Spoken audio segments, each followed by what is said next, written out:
Hey, welcome back to Dad's Garage. First things first, please hit that subscribe and the thumbs up button. Hit the notifications. That also helps our algorithm so that we can continue to grow this channel. Thank everyone so much for getting us over that 1,000 sub mark. That's our first big goal, and now we keep moving forward to our next goals. Today's video is, do you have a super low car? Because these things sit so low, and so many cars do these days. I do my own oil changes, and for the most part, I don't do all of them. I will at some point here, but I did buy a package from the dealer on this one because it was cheaper to prepay for the oil changes than to actually do them myself. So I went ahead and prepaid, did a 5-pack. That was kind of the way it worked out. So I do a lot of my own oil changes. And once I get past the first 5 on this, then I'll be doing them all myself. So, and this thing sits so low, there's no way I can get under there. I'm not sure anybody could actually get under one of these to do an oil change. So you gotta get it up in the air somehow. So do you jack it up, put it on jack stands, use ramps? So the first set of ramps I bought are too narrow for this car. They, in my other Scat Pack, they would work because barely. I mean, I could barely, if you'd like drive up on a board or something first, you could kind of go up onto the ramp okay, and the width was fine. The problem is with these wide bodies is they have 12-inch wide tires, and the ramp manufacturers say do not overlap the edges of the ramp for safety reasons. So I went and bought a wider ramp, and this will accommodate a 12-inch tire. The problem is I can't get the car up it because the car keeps hitting. It runs into it right here. So I can't get the thing up on the ramp. I've tried putting a board under there to get a start on it. It still doesn't give it enough. The angle's too steep on these. So I basically wasted my money by getting ramps that will not work. So I've been aware for quite some time about a product called race ramps, but I always kind of steered clear of them because the price, they're so darn expensive. But in my circumstance, by doing my own oil change, I can save between $30 and $80 per change, depending on where I would go for the oil change. So over a pretty short period of time, with as often as I change my oil, I try to do it at 3,500. It recommends 7,000, I believe, on this, but I'm not going 7,000 miles on this thing. So at 3,500, I change the oil.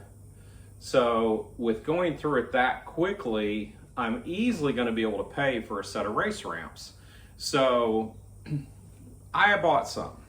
So we're going to open them up here. We're going to give them a try. Let's see what we think about them. And let's get started. So the first thing we want to do here is let's take a look at the difference in length of these things. So it's almost twice as long, the race ramp, as compared to a standard ramp. If we next look at the height on these things will lift. This ramp is measuring 6 3/4 to here, so it really is about 6.5 inches of lift that you get. On the race ramp, we're looking at 10 1/4 inches of lift, so you're really getting almost 4 inches more lift. In my case, I really don't care so much about that because it's for oil changes is my primary concern or primary need, but in some cases that extra room would be handy. Now, one other thing to mention is these ramps have a 12,000 pound capacity for the pair. The race ramps only have a 3,000 pound capacity for the pair. So you kind of have to be careful. I did have to call them to see if these would be sufficient, because this is a heavy car. It's a 4,400 pound car where, you know, the greater percentage of the weight is on the front of the car. So is 3,000 pounds enough? So what they told me to do was check inside the door on the tag, and it showed 2,800 GVW. So that would include passengers in the vehicle. I don't know how much of that weight goes over the front wheels, but it does show 2,800 GVW. And according to Race Ramps, 3,000 pound set, that would be just fine. But they do say always put jack stands under the car, even when they're on their ramps. With these old style ramps, I mean, a jack stand is always going to be a safer choice to go ahead and put them under there. But I've never felt the need, on heavy ramps to really do that. But it is just an added level of safety that's never a bad idea. So next is the big question. Will the car actually go up on these or not? Let's try them. All right, so one thing I've just discovered is I have really got to back this car deep into the garage because these ramps are so long that I can't get them all the way in the garage. So I'm gonna have to pull this thing back almost to the wall to be able to do this in the garage.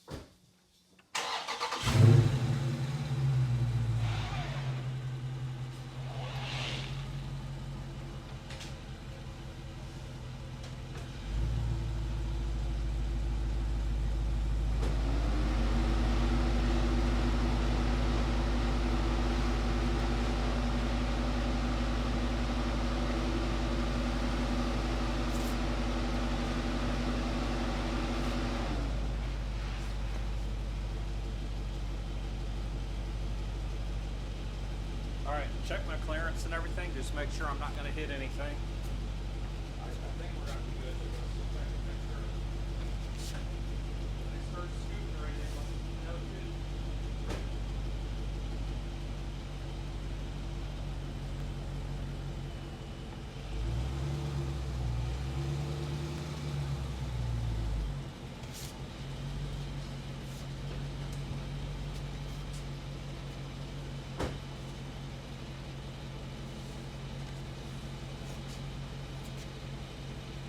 Yeah, we still got 1.5 inches or so.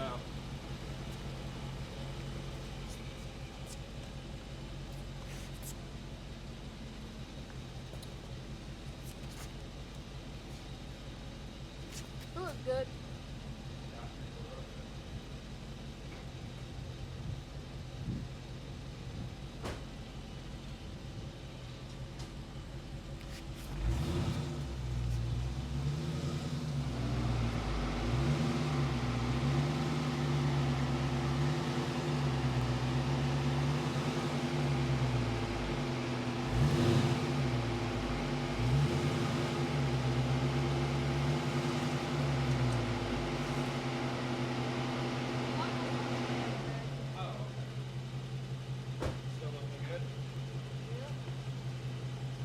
Tire hangover or anything? I don't see any. Yeah, this one just a hair, but Yeah, it's just a hair, but I think you're I okay. think we're good.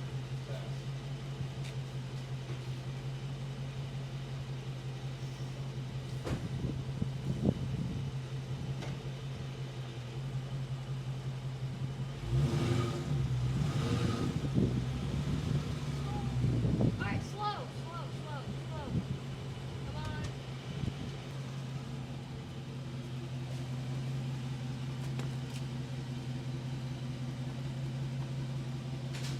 on. All right, so it looks like we're good with race ramps. Looks like these things are going to work perfect for our needs.